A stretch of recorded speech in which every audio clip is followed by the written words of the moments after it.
பரமக்குடியில் நெசவாளர் வீட்டில் நெசவு நெய்து வாக்கு சேகரிப்பில் ஈடுபட்டார் முதலமைச்சர் மு.க.ஸ்டாலின். அரசின் திட்டங்களை குறித்து முதலமைச்சர் ஸ்டாலின் கேட்டறிந்தார்.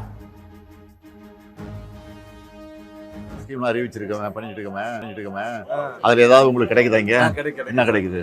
மகளிர் உரிமத்தில் கிடைக்குது. சரி, கிடைக்குது. இது வந்து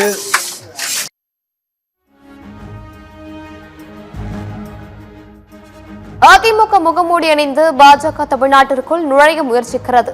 தேர்தலில் திமுகவிற்கும் தவிகவுக்கும் தான் போட்டியா என்ற கேள்விக்கு நோ கமெண்ட்ஸ் என பதிலளித்து முதலமைச்சர் மு.க.ஸ்டாலின்.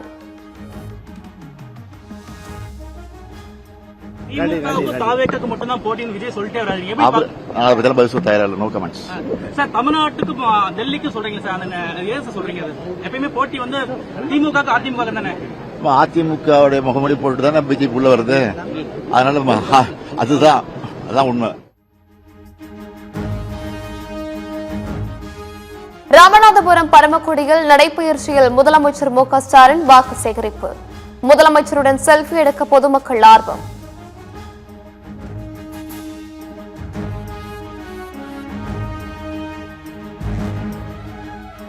ராமநாதபுரம் மாவட்டம் பரமக்குடி மற்றும் தூத்துக்குடியில் முதலமைச்சர் மு.க.ஸ்டாலின் இன்று தேர்தல் பிரச்சாரம். நாகப்பட்டினம், மயிலாடுதுறையில் என்டிஏ வேட்பாளர்களை ஆதரித்து எடப்பாடி பழனிசாமி இன்று பரப்புரை.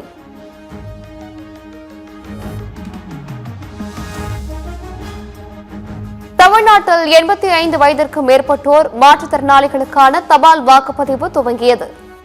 விண்ணப்பித்தவர்களின் வீடுகளுக்கு நேரில் சென்று முறைப்படி வாக்குகள் பதிவு.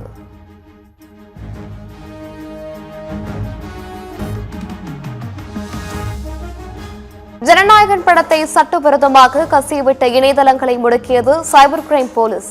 படத்தை முதலில் பதிவேற்றம் செய்தது யார் என விசாரணை.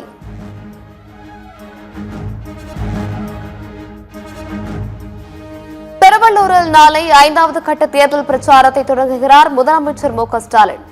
வேலூர், தருமபுரி, சேலம், நாமக்கல் மாவட்டங்களில் ஏப்ரல் 16ஆம் தேதி வரை முதலமைச்சர் பரப்புரை.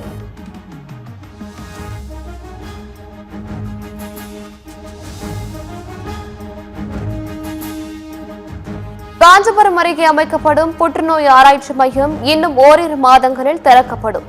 சைதாப்பேட்டை தேர்தல் பிரச்சாரத்தில் அமைச்சர் மா. சுப்பிரமணியன் திட்டவட்டம்.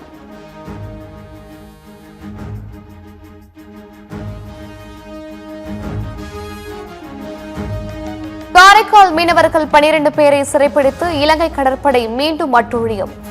காரைநகர் பகுதியில் மீன்பிடித்த போது ஒரு விசைப்படகும் சிறைப்பிடிப்பு.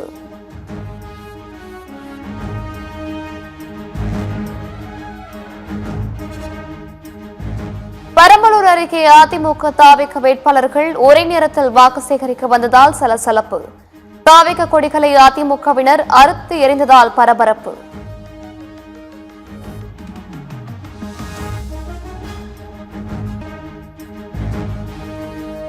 எதிர்க்கட்சிகளை கலந்தாலோசிக்காமல் நாடாளுமன்றத்தின் சிறப்பு கூட்டம் கூட்டப்படுவதாக காங்கிரஸ் தலைவர் மல்லிகார்ஜுன கார்கே குற்றச்சாட்டு.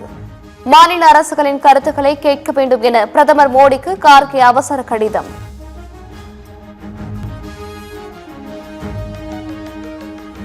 RSS பாஜக சித்தாந்தம் கொண்டவர்கள் அம்பேத்கரையும் அரசியலமைப்பையும் அழிக்க முயற்சி. டெல்லியில் அரசியலமைப்புக்கான மாரத்தான் ஓட்டத்தை துவக்கி வைத்து ராகுல் காந்தி பேச்சு.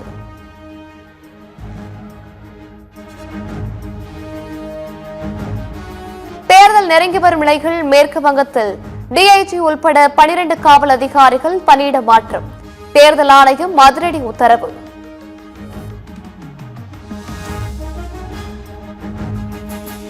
நெஞ்சுவலி காரணமாக மருத்துவமனையில் அனுமதிக்கப்பட்ட பிரபல பின்னணி பாடகி ஆஷா போஸ்லே உடல்நிலையில் முன்னேற்றம். மும்பையில் உள்ள மருத்துவமனையில் தீவிர சிகிச்சை.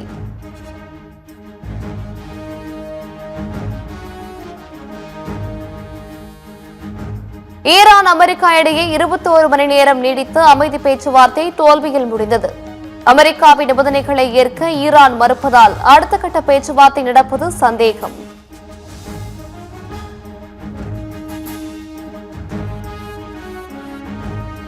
அமெரிக்காவின் நியாயமற்ற கோரிக்கைகளை ஏற்க முடியாது. அமைதி பேச்சுவார்த்தையில் உடன்படிக்கை ஏற்படாதது குறித்து ஈரான் விளக்கம்.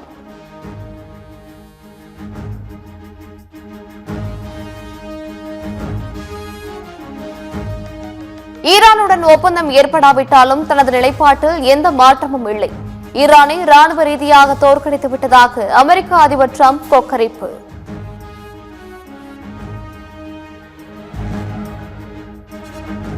டெல்லி அணிக்கு எதிரான ஐபிஎல் போட்டியில் சென்னை சூப்பர் கிங்ஸ் அணி அபார வெற்றி. சென்னை அணி முதல் வெற்றியை பதிவு செய்துள்ளதால் சிஎஸ்கே ரசிகர்கள் உற்சாகம்.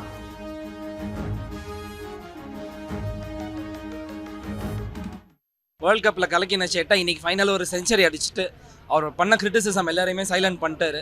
ரொம்ப ஹாப்பியா இருந்துச்சு. ஆஃப்டர் 3 மேட்சஸ் வின் பண்றது இப்படியே கண்டினியூ பண்ணா நல்லா இருக்கும்னு தோணுது. இனி வர மென்மேலும் வர மேட்சஸுமே அவங்க ரொம்ப சூப்பரா பண்ணுவாங்க அப்படிங்கிற ஒரு நம்பிக்கை இருக்கு. ஐபிஎல் தொடரில் இன்று பிற்பகல் நடைபெறும் போட்டியில் குஜராத் லக்னோ அணிகள் மோதல். இரவு 7:30 மணிக்கு நடைபெறும் போட்டியில் மும்பை பெங்களூரு அணிகள் பல பரீட்சை.